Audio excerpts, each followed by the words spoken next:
इस ब्रह्मांड की सबसे बड़ी सिद्धि, मुक्ति, मोक्ष या फिर महाशून्य के बारे में 10 पॉइंट में आपको इस वीडियो में बताने जा रहा हूं। और अगर इन 10 में से 2 या 3 पॉइंट भी आपके भौतिक जीवन से मेल खाते हैं तो ये आपका पहला जन्म नहीं है जिसमें आपने साधना शुरू की है।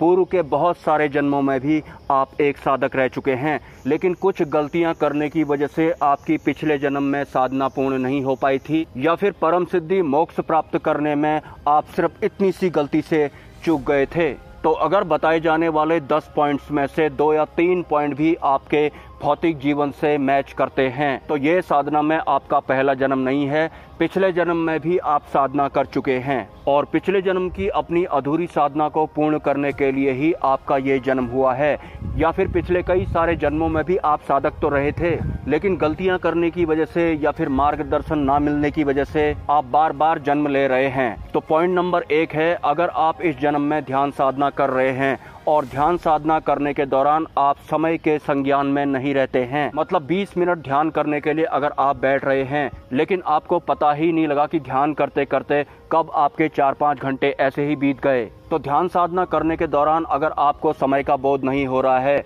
तो यकीनन ये साधना में आपका पहला जन्म नहीं है। पिछले जन्म में भी आप ध्यान साधना कर चुके हैं। और वैसे भी हम समय के संज्ञान में तब तक ही रहते हैं जब तक हम इस पृथ्वी तत्व से जुड़े रहते हैं। साधना के दौरान जैसे ही हम इस पृथ्वी तत्व से या फिर इस सामाजिक व्यवस्थाओं से दूर हो जाते हैं तो हमें समय का बोध नहीं होता है, क्योंकि हमारे इस फिजिकल वर्ल्ड के अलावा समय का कहीं भी कोई अस्तित्व ही नहीं है और समय को मानव ने काल्पनिक तौर पर व्यवस्थित किया हुआ है। तो साधना करने के दौरान अगर आपको समय का बोध नहीं हो रहा है, ये साधना में आपका पहला जन्म नहीं है, लेकिन पिछले जन्म में उचित मार्गदर्शन ना मिलने की वजह से आप मुक्ति से चूक गए थे, या फिर आपकी साधना अधूरी रह गई थी, या फिर साधनारत होने के दौरान आपको कुछ समझ में नहीं आया तो आपने खुद ही अपनी जिंदगी नरक बना डाली। इस वजह से आपकी पिछले जन्म की साधना अधूरी रह गई और उसे पूरा करने के लिए आपको एक और जन्म लेना पड़ा। अगर आप यही गलती इस जन्म में भी करते हैं तो फिर से आपको एक और जन्म लेना पड़ेगा। दूसरा पॉइंट है, त्रिनेत्र में अगर आपको प्रकाश पुंज दिखाई पड़ रहा है तो यकीनन पिछले जन्म में भी आपने साधना की थी, लेकिन अपनी मूर्खता के कारण आप पिछले जन्म में भी मोक्ष से चूक गए थे। तो आप परमात्मा के बहुत करीब पिछले जन्म में भी पहुंच गए थे, लेकिन मूर्खता के कारण आप मोक्ष प्राप्ति को चूक गए थे और ये आपका आखिरी जन्म है। लेकिन इस जन्म में भी अगर आप मूर्खता करेंगे तो फिर से आप चूक जाएंगे और फिर से आपको एक नया जन्म लेना पड़ेगा। मूर्खता लाइक जैसे दिन के उजाले में आप सूर्य के सामने आंख बंद करके खड़े हुए, लेकिन भले ही सूर्य आपसे कितना भी ज्यादा शक्तिशाली क्यों ना हो, वो आपकी आंखें नहीं खोलेगा। आंख तो आपको खुद ही खोलनी पड़ेगी। तीसरा पॉइंट है, आपके क्राउन चक्र में बहुत जोर से ऊपर को खिंचाव हो रहा है, तो आप परमात्मा के बहुत करीब पहुंच चुके हैं, लेकिन फिर भी आपसे ये संसार पूरी तरह छूटा नहीं हुआ है। और यही गलती आपने पिछले जन्म में भी की थी, जिस वजह से आपकी साधना अधूरी रह गई और फिर से आपको एक नया जन्म लेना पड़ा। आपको इस जन्म में मार्गदर्शन के लिए जल्दी से जल्दी एक जीवित भौतिक गुरु की तलाश करनी चाहिए। चौथा पॉइंट है, आपकी जो ऊर्जा है क्राउन चक्र से नीचे मूलाधार चक्र को जाकर पृथ्वी तत्व में मिल रही है, क्योंकि आपका एक पैर तो मोक्ष द्वार के अंदर है लेकिन संसार आपसे नहीं छूटा है। तो महाशून्य में मिलने के बाद भी पूरी तरह आप शामिल नहीं हो पा रहे हैं और बार बार सांसारिक मोह की वजह से वापस आ रहे हैं। इस वजह से ऊर्जा आपके क्राउन चक्र से होते हुए आपके मूलाधार चक्र से होते हुए पृथ्वी तत्व में मिल रही है, और अज्ञानतावश ऐसी गलती पिछले कई जन्मों में करने की वजह से आप बार बार गरीब के रूप में जन्म ले रहे हैं या फिर एक बीमार के रूप में जन्म ले रहे हैं। पांचवा पॉइंट है, आप इस ब्रह्मांड के सबसे बड़े बेवकूफ साधक हैं, क्योंकि आप साधना में डूब गए, परमात्मा भी आपके सामने में खड़े हैं और आपने अपनी आंख खोली तो आपको ये भी याद नहीं कि आप कौन हैं, या फिर आपके सामने जो आपके वाइफ या बच्चे दिखाई पड़ रहे हैं ये कौन हैं। लेकिन धीरे धीरे आपको याद आ गया और आप फिर से संसारिक बन गए, मतलब आप मुक्ति प्राप्त करने के बाद फिर से इस संसार में वापस आ गए। छठा पॉइंट है, अगर ब्रह्म मुहूर्त के टाइम पर आपकी नींद खुल रही है तो यकीनन ये साधना में आपका पहला जन्म नहीं है, पिछले जन्म में भी आप साधना कर चुके हैं। और सॉरी, बारिश आने की वजह से मुझे वो स्थान छोड़ना पड़ा था, हालांकि मैं बहुत हद तक भीग भी गया हूँ। तो छठा पॉइंट है, ब्रह्म मुहूर्त के समय अगर अपने आप ही आपकी नींद खुलने लग रही है तो एक साधक के साथ घटित होने वाली ये कोई आम घटना नहीं है। ब्रह्मांड उस वक्त आपको जगा रहा है जब पूरी पृथ्वी के इंसान गहरी नींद में होते हैं। अगर रात्रि 3 से 5 बजे के बीच में आपकी नींद अपने आप ही खुलने लग रही है तो यकीनन पिछले जन्म में भी आप एक साधक रहे थे। तो इस जन्म में जल्दी से जल्दी आपको एक जीवित भौतिक गुरु की खोज करनी होगी, वरना ये जन्म भी आपका पिछले जन्म की तरह ही ऐसे ही निकल जाएगा। पॉइंट नंबर 7 है, अगर आपको अपने आप ही नाद सुनाई पड़ रही है, अगर आपको अपने आप ही नाद ध्वनि सुनाई पड़ रही है तो यकीनन आप पिछले जन्म में भी एक साधक रहे थे।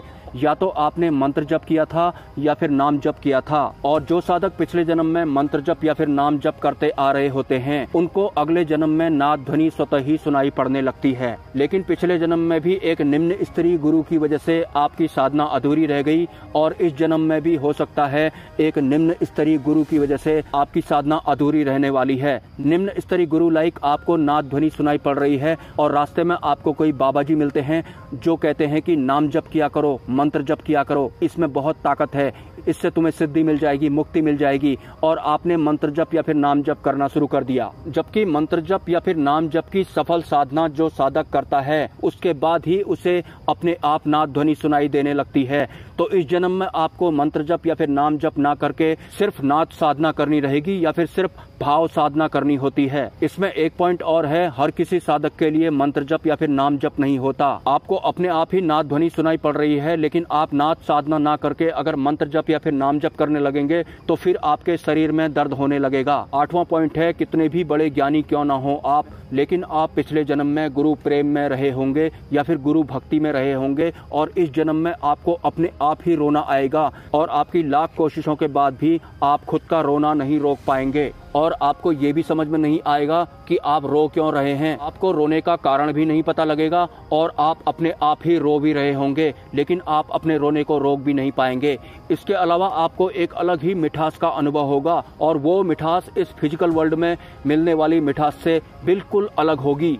या फिर साधना के दौरान टाइम टू टाइम आपको एक अलग ही खुशबू का अनुभव होगा। भले ही आप हजारों लोगों की भीड़ के बीच में होंगे, लेकिन आपको एक अलग ही खुशबू का अनुभव होगा और वो खुशबू भी इस फिजिकल वर्ल्ड वाली खुशबू से बिल्कुल अलग होगी। लेकिन पिछले जन्म में आपकी साधना अधूरी रहने का कारण आपका अहंकार होता है। मतलब आप खुद को बहुत बड़ा ज्ञानी समझ रहे हैं, लेकिन ज्ञानी होने के साथ साथ आप अभिमानी भी बन चुके हैं और उस अहंकार की वजह से पिछले जन्म में भी आपकी साधना अधूरी रह गई थी।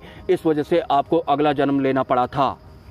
9वां पॉइंट है, जब आप ध्यान साधना में बैठेंगे तो आपका पूरा का पूरा शरीर पत्थर जैसा बन जाएगा। चाहकर भी आप अपने शरीर के किसी भी हिस्से को हिला नहीं पाएंगे। मतलब साधना की गहराइयों में जाने के बाद एक उचित मार्गदर्शन ना मिलने की वजह से आपकी पिछले जन्म की साधना अधूरी रह गई थी। तो इस जन्म में हर हाल में आपको एक सद्गुरु की अपनी तलाश पूरी करनी रहेगी। 10वां पॉइंट है, आपके गुरु आपको मोक्ष द्वार पर लेकर पहुंच गए, लेकिन थोड़ा बहुत अहंकार जो आप में बचा हुआ था उस अहंकार को खत्म करने के लिए आपके सद्गुरु ने आपको कुछ बुरे शब्द बोल दिए। तो आपने अपने गुरु को ही पलट कर जवाब दे दिया कि गुरुजी आप मुझे ऐसा क्यों बोल रहे हैं, बिना मतलब के मुझे क्यों डांट रहे हैं, इसमें मेरी ऐसी तो कोई खास गलती नहीं है। तो गुरु ने आपका अहंकार खत्म करने के लिए आपको अपना क्रोध दिखाया, लेकिन आपने उल्टा अपने गुरु को ही जवाब दे दिया, जिस वजह से आप मोक्ष के द्वार पर पहुंचने के बाद भी लाखों जन्म पीछे पहुंच गए। और ध्यान रहे, कभी भी आपको अपने सद्गुरु को